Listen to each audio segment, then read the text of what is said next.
Good morning. How are you all? As you can see, we are going to do a poem by Kamala Das, My Mother at 66.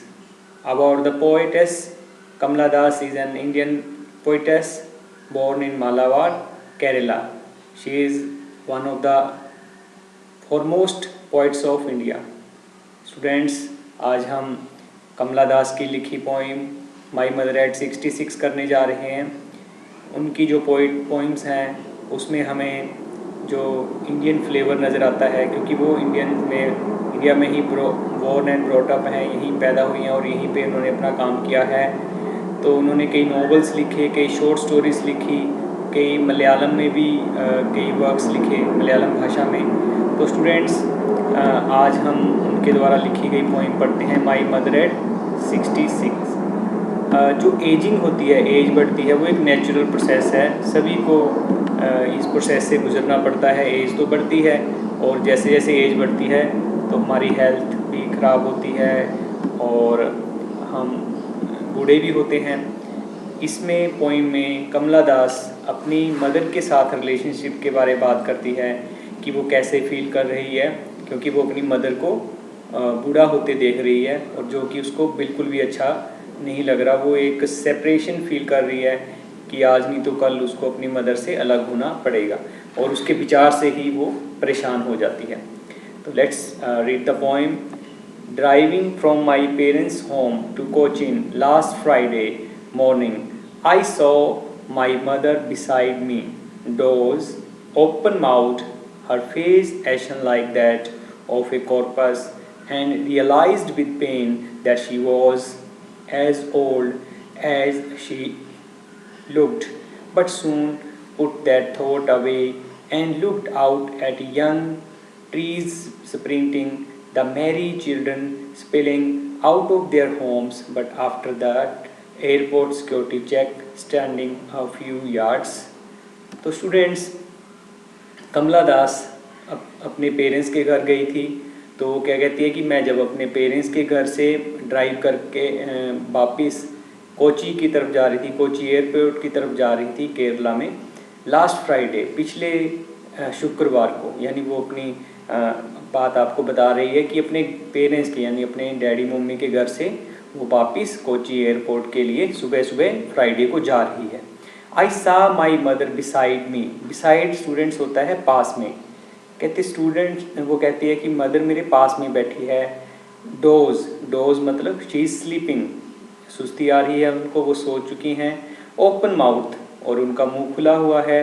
Her face ashen like that of a corpse, और उनका जो face है, चेहरा एशन होता है, एक तरह से पेल कलरलेस लग रहा है, like that of a corpus, एक अर्थी की तरह नज़र आ रहा है।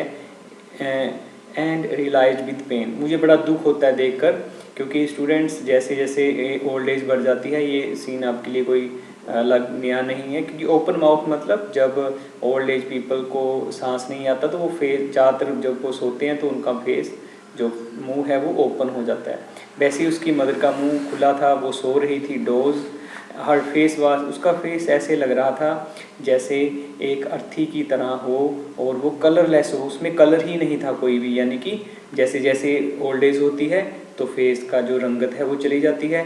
तो कहती वो कलरलेस नज़र आ रही थी, पेल नज़र आ रही थी और एक डेड बॉडी की तरह नज़र आ रही थी। एंड रियलाइज्ड विद पेन, मुझे बड़ा दुख हुआ देखकर, क्योंकि मैं अपनी मदर के बारे में ऐसा नहीं सह सकती थी, ऐसा नहीं देख सकती थी। मुझे बड़ा दुख हुआ, मुझे बड़ा एक तरह से प्रॉब्लम फील हुई। That she was as old as she looked, वो उतनी ही बुरी थी जितनी वो दिखती थी। But soon put that thought away, मुझे जब जैसे ही एक अनईजीनेस फील हुआ, मुझे प्रॉब्लम फील हुई उनको देखकर ऐसी बुरी अवस्था में, तो मैंने जल्दी ही वो विचार साइड में रख दिया, उसको विचार को अपने मन में आने से रोका। And looked out at young trees sprinting, जैसे जैसे हमारी गाड़ी आगे जा रही थी तो मैंने जब बाहर देखा तो पेड़ पीछे भाग रहे थे, पीछे दौड़ रहे थे, यानी जैसे गाड़ी आगे जा रही थी तो जैसे मैंने बाहर देखा तो हरे हरे पेड़ हैं, वो ऐसे लग रहे थे कि पीछे को रेस लगा रहे हैं हमारी उल्टी तरफ। यानी कि यहाँ वो पोइटेस कहना चाह रही है कि जो यंग ट्रीज़ हैं, यानी जो यंग समय हैं, जो जो जो एक जवानी का समय है या जो तंदुरुस्ती का और हेल्थ का, स्वास्थ्य का समय है, वो क्या कर रहा है, बड़ी तेज़ी से भाग रहा है। The Mary children spilling out of their homes, मैंने देखा कि बच्चे बड़ी खुशी से अपने घर से बाहर खेल रहे हैं। यानी कि जो वो समय है, पोइटेस यहाँ कहना चाह रही है कि वो समय अब चला गया, वो जो यंग टाइम था, जो स्वास्थ्य का टाइम था, वो चला गया। But after airport security check standing a few hours, जब एयरपोर्ट पे मैं पहुंची तो जैसे ही सिक्योरिटी चेक हुआ, स्टूडेंट्स जब भी एयरपोर्ट पे जाते हैं तो क्या करते हैं, वो आपके जो बिलोंगिंग्स हैं और आपको चेक करते हैं कि कोई ऐसी चीज़ तो नहीं जो नुकसान पहुंचा सके एयरपोर्ट को या एयरपोर्ट में लोगों को। तो सिक्योरिटी चेक जैसे हुआ तो मेरी मदर थोड़ी दूर ही खड़ी थी, standing a few hours away. तो स्टूडेंट्स मैं आपको पिक्चर में दिखा सकता हूँ, ये एक एरोप्लेन की पिक्चर दिखा रखी है आपको, और ये कमला दास की मदर हैं और ये कमला दास हैं जो इनको बाय बाय कर रही हैं। बिड एडियू मतलब उनको बाय बाय कर रही हैं। तो थोड़ी दूर ही उसकी मदर खड़े थे उससे, तो फ्यू यार्ड्स मतलब थोड़ी सी फासले पे। I looked again at her wan pale as late winter's moon and felt that old familiar ache. तो स्टूडेंट्स यहाँ पे जो पोइटेस है वो कंपैरिजन कर रही है अपनी मदर का। मैंने अपनी मदर को फिर दोबारा देखा, मैंने फिर वो वैसे ही मुझे कलरलेस, यानी उसके चेहरे पे कोई रंगत नहीं थी, मैंने फिर दोबारा देखा as a late winter's moon. तो स्टूडेंट्स जब सर्दियों में मून होता है वो तो नज़र ही नहीं आता, यानी वो धुंध में छुप जाता है वो। तो कहता है लेट विंटर्स मून, देर में सर्दी होती है उसके मून की तरह है, यानी वो दिख ही नहीं रही, यानी कहने का मतलब वो कलरलेस नज़र आ रही है। लेट विंटर्स मून मतलब वो बहुत ही कमज़ोर और बहुत ही बूढ़ी नज़र आ रही है, लेट विंटर्स मून।